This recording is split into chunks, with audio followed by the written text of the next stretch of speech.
अष्टम वर्ग के प्यारे छात्र छात्राओं, आप लोगों को सर्वप्रथम मेरा सुप्रभात।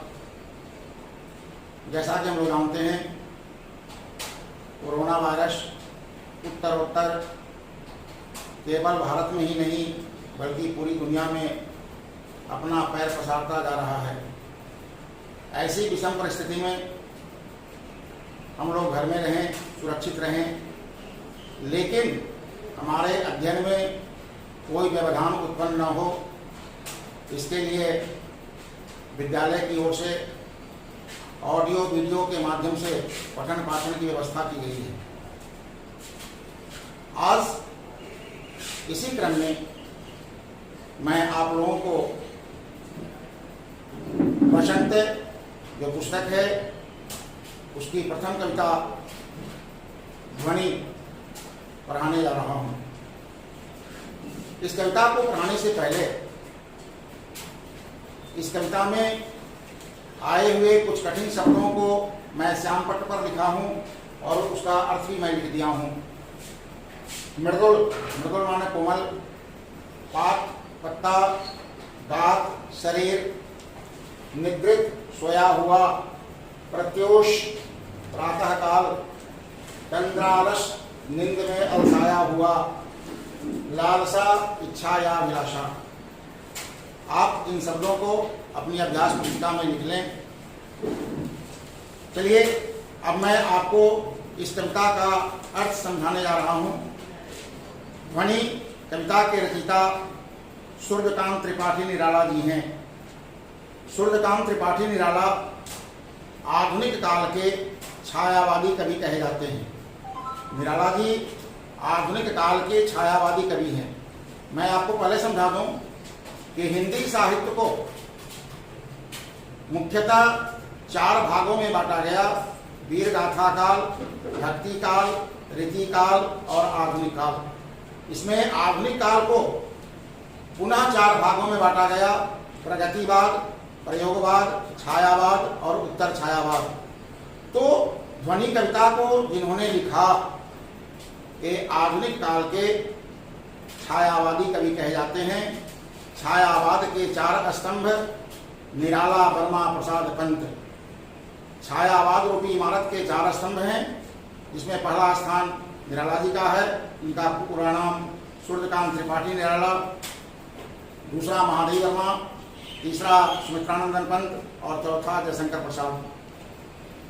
तो निराला जी ध्वनि, ध्वनि का शाब्दिक अर्थ होता है आवाज। इस कविता का शीर्षक इन्होंने ध्वनि रखा। किसी भी कविता का शीर्षक रखने के कुछ नियम होते हैं। इसमें ध्वनि की प्रधानता है, आवाज की प्रधानता है। बसंत की आवाज को कभी पाठक वृंद और मानव समुदाय को सुनाने का सफल प्रयास किया है, इसलिए इसका शीर्षक इन्होंने ध्वनि रखा। आइए सबसे पहले हम लोग काव्य पाठ करें।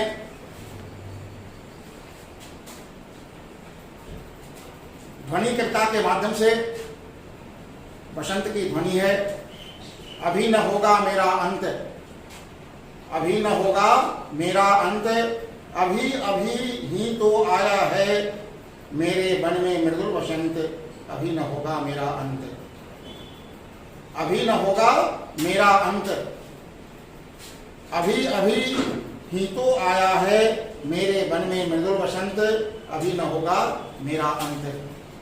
प्रकृति कहती है कि अभी मेरा अंत होने वाला नहीं है।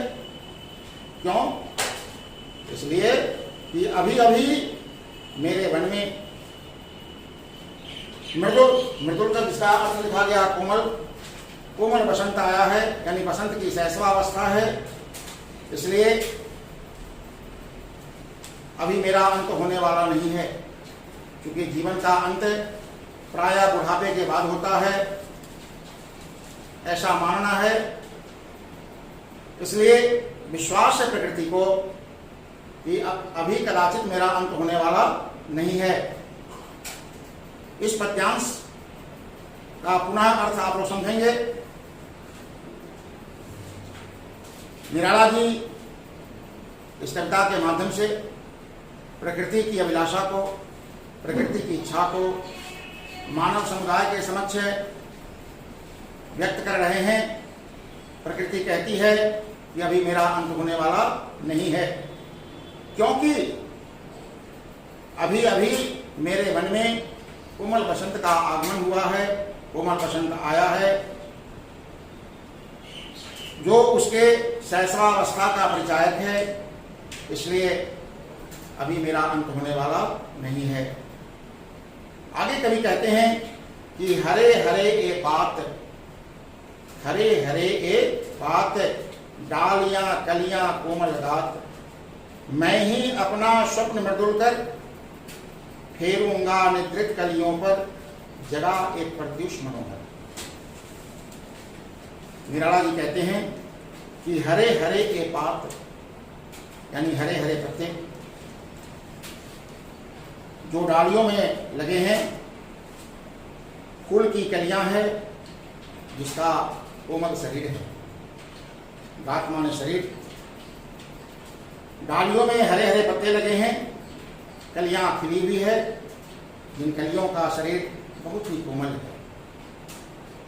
मैं ही अपना स्वप्न मृदुल कर, मैं ही अपने स्वप्न को मुलायम बना करके, कोमल बना करके फेरूंगा निद्रित कलियों पर, फेरूंगा निद्रित कलियों पर, जगा एक प्रत्युष मनोहर।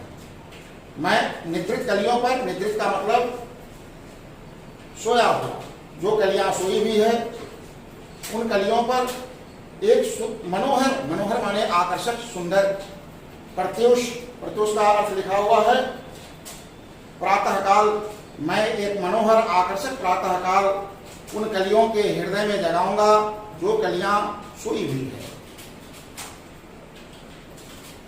आगे कवि कहते हैं पुष्प पुष्प से तंद्रालस लालसा खिंच लूंगा मैं। हर एक फूल जो निंद में अलसाया हुआ है, प्रकृति के प्रति उनकी लालसा को मैं खींच लूंगा, आकर्षित कर लूंगा। अपने नवजीवन का अमृत सहर्ष सींच दूंगा मैं, अपने नवजीवन का अमृत सहर्ष सींच दूंगा मैं, अपने नई जिंदगी का अमृत के समान खुशियां मैं सींच दूंगा। यानी खुशी रूपी अमृत जल से मैं नई जिंदगी को सींच दूंगा।